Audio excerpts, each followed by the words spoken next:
G'day reefers, I'm Cam the Fish Guy. Welcome to the Australian Outback.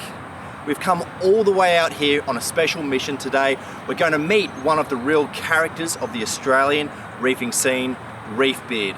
He has one of the best nano tanks you will ever see, and today we're going to check it out and we're going to find out how he's achieved such a beautiful little nano. I love these classic Australian farmhouses, and there's no neighbours as far as you can see. We're really in the middle of nowhere, but there are heaps of cows, so we have to be really careful where we step.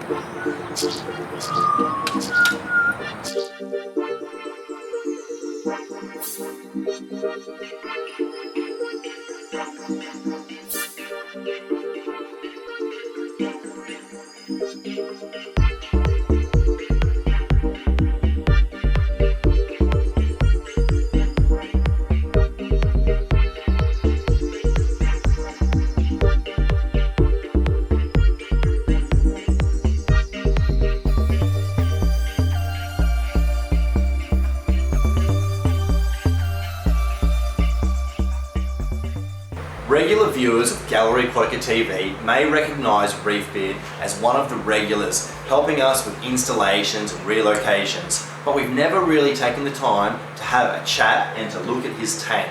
So, Reefbeard, tell us a bit about yourself and about your tank. Hey guys, Friendly Reefbeard here. So here today we have a custom 18-inch nano tank. It's 100 litres. It's a SBS dominant tank with some amazing equipment. So I certainly do like the equipment that you've got on this tank. It's quite incredible for the size. We'll talk about the equipment in a minute, but first of all, let's have a look at the fish and corals that you've chosen for this tank and tell us a little bit about them. Sure.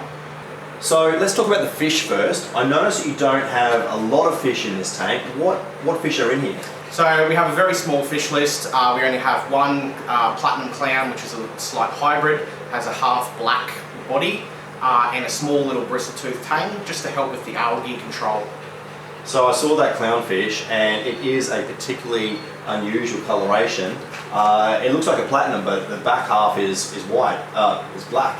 It's bizarre. Never seen one before. Yeah, I've never seen one like that either. Yeah. And it looks like you've got a really good balance with the fish and corals. I think a mistake that a lot of people make is they try and pack too many fish into a tank of this size. So it certainly looks like a nice balance. So let's have a look at the corals, and one coral really stands out for me. That's the Monty. Scrolling Monty. It's by far the favourite piece in the tank, followed by the small trackie in the front centre. Both of those pieces are an absolute show point for the tank. Really sort of sets the tone for the aquarium. I certainly like that Monty. It really creates the aquascape. How long has that been in there for? Only 1 year.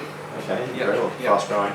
So you've got a lot of acropora. The colour of these acros is quite incredible, and we'll have a look at the supplementation and the way he's able to get the colours to come out with these corals. But what other corals are of interest? I certainly like the digitata. Yes, Montipora is an absolute favourite of mine. All different types, anywhere from undata to digitata. You've got some cool ones around the other side that I think look really nice too. Just a variety of different Monties is by far the coolest. Different colours, different shapes, different textures. Everything about them really speaks to me. And lots of Zoas too. Yes. Don't find they're overtaking too much? Well, that's why they're on the floor. So I originally made the first mistake of actually adding them onto the rock. Yep. And then over time, once the acros and the Monties started flowing, I really had to move them off and sort of control them down the bottom so they didn't take over. Yeah, I can see that. So, and bare bottom tank? Yes. So is that, you do all your tanks bare bottom?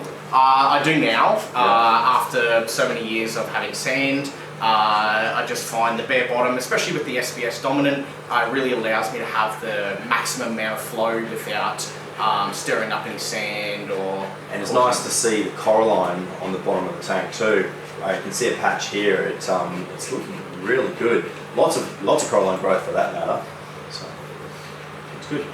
All right, so let's have a look at the equipment. One of the things that I've always liked about this tank is the equipment that he's used. And a lot of people would say that it's over-spec'd, but let's check out the lighting, the flow and the chiller.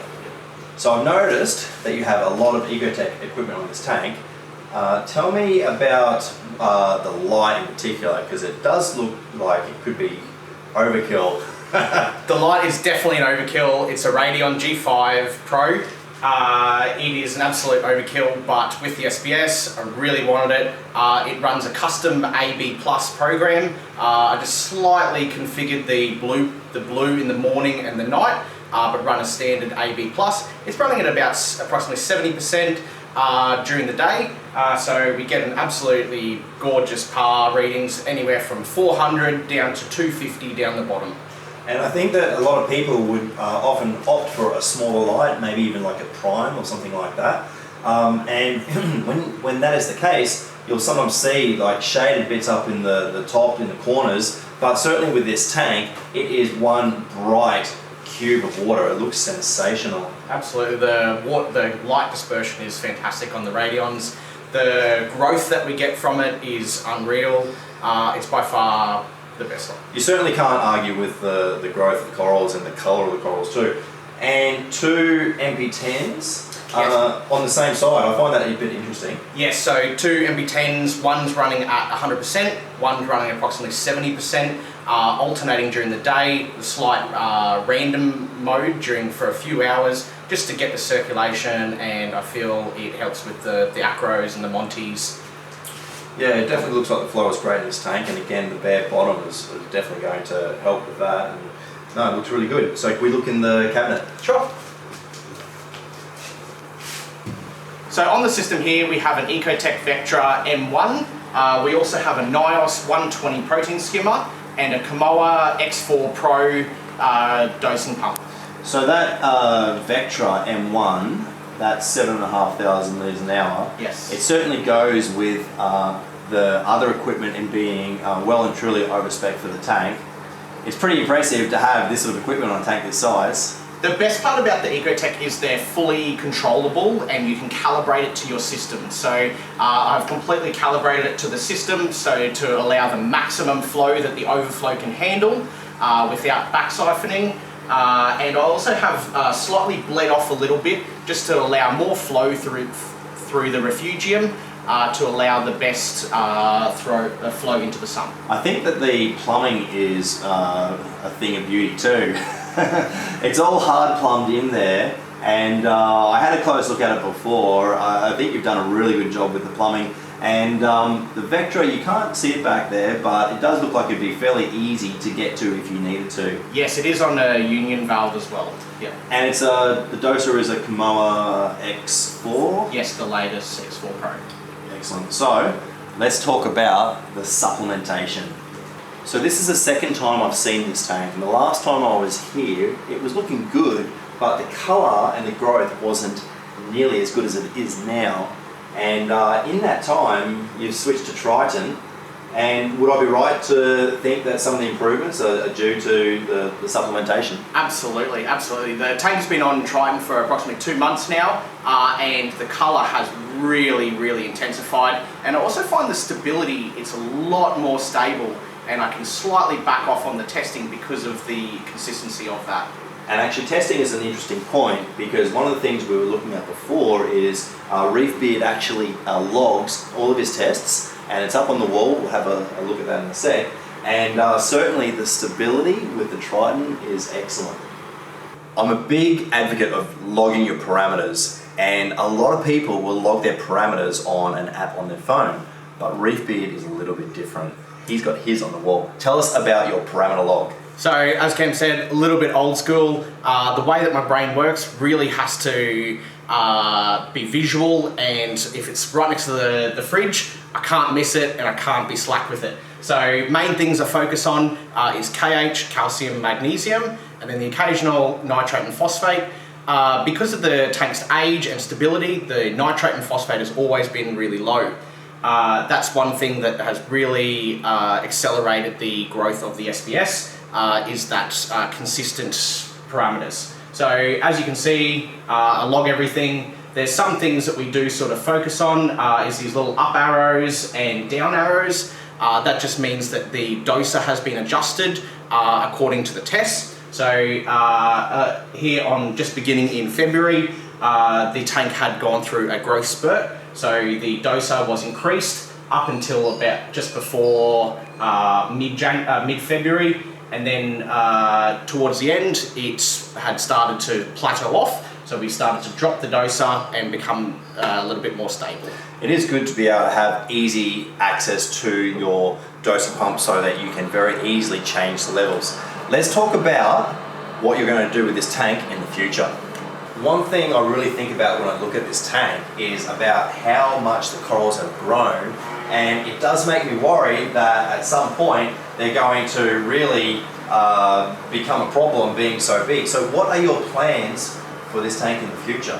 You're 100% right in how big the corals are getting and how much they're growing into each other. So the reason that the tank is in a really weird spot in the middle of my bench, the kitchen bench, is because the new tank is currently being cycled. It's a Cade Pro Reef 900 frame tank.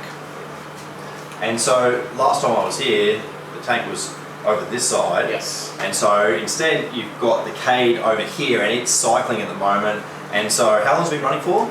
It's been at least 1 month that it's been running. So it's been running for a month, yep. And you said you're going to run it for a few more weeks or yep. So, and then move everything from here into the Cade. Across. So even though it's only a relatively small tank, I think that'll be a big job because a lot of these corals look like they've grown into each other. It's going to be one of the hardest days of my life. Ripping up this beautiful scrolling Monty, it's really, really going to hurt me as a person. And there's so many precious little gems in here. There's so many little acros, and it's going to be a big job. But we'll have to come back when you've moved everything into the Cade and see how that goes. Absolutely, absolutely. I may need a couple of days off, so if you guys don't see me in another video, it's because I'm upset about the scrolling Monty. No deal. Yeah. That's it for today's episode of Gallery Aquatica TV. Thanks for checking out my reef tank. I'm Reefbeard. Happy reefing.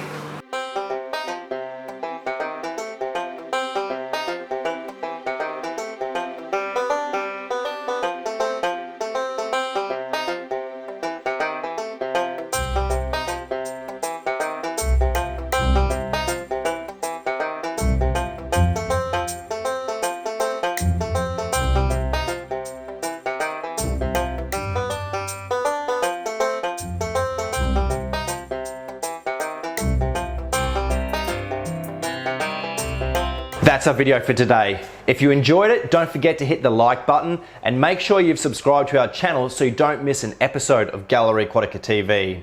Thank you so much for watching. I'm Cam the Fish Guy. Happy reefing!